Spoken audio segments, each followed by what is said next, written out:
today's video is It's the Little Things, 3 tips on staying motivated. So the first tip I have today is switch your room around.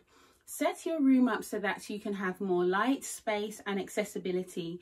The other day, my husband and I, we were talking about redecorating our home. It's something that we mentioned last year, but haven't really got round to. And he just mentioned in the conversation, oh, maybe we could switch the bed from here to there, like from underneath the window to the other side of the room.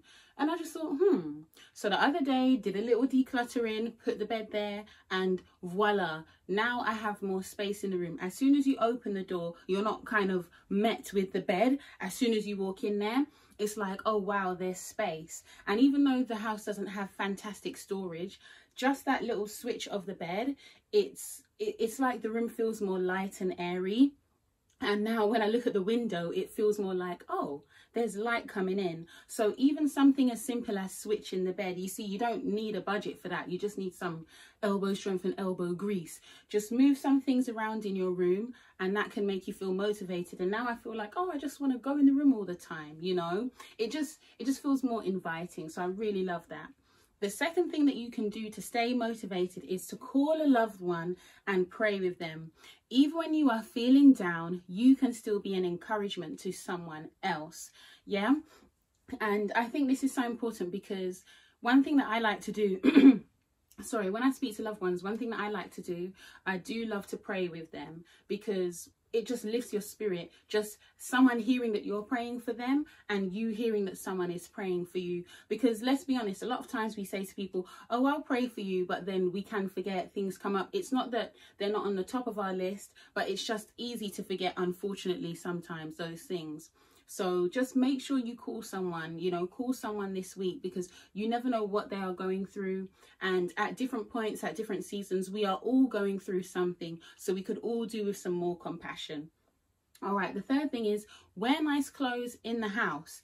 Think about how often you are going out. You probably have clothes that you haven't worn in months or even years. Enjoy looking at yourself in the mirror and the family will be so happy to see you looking lovely and it motivates them too. You know, I've seen where I make a little more effort in the house. The girls will say, oh, mommy, you look nice. You know, my husband will be like, oh, you look nice. But more than that, as I said here, it's nice to look good for yourself. You know, we're all going to have days where, you know, we look a bit rough, we're not that put together, and that's okay. That's okay, you know. But most of the time, just make the effort to wash yourself once or twice a day. Be neat and clean, you know, and it goes a long way in terms of you feeling motivated. You know, you don't, all of these things are free. Yeah, I mean, calling, yeah, it should be free. I don't know, depend on your call plan or whatever, you know. But even call up someone over WhatsApp, if you have internet connection, that's already been paid for, so it's somewhat free. But you know what I mean, you know. So just think of these things that you can do to stay motivated. All right, ladies, and I hope you enjoy the rest of your day. Be motivated. Our verse of encouragement today is Isaiah chapter 41 verse 10. Fear thou not, for I am with thee. Be not dismayed, for I am thy God. I will strengthen thee. Yea, I will help thee. Yea, I will uphold thee with the right hand of my righteousness. So isn't that lovely? Even if you can't motivate yourself, the ultimate place of motivation is with God, being in his presence. Just remember that he'll uphold you with the right hand of his righteousness. All right. Bye, ladies. Bye.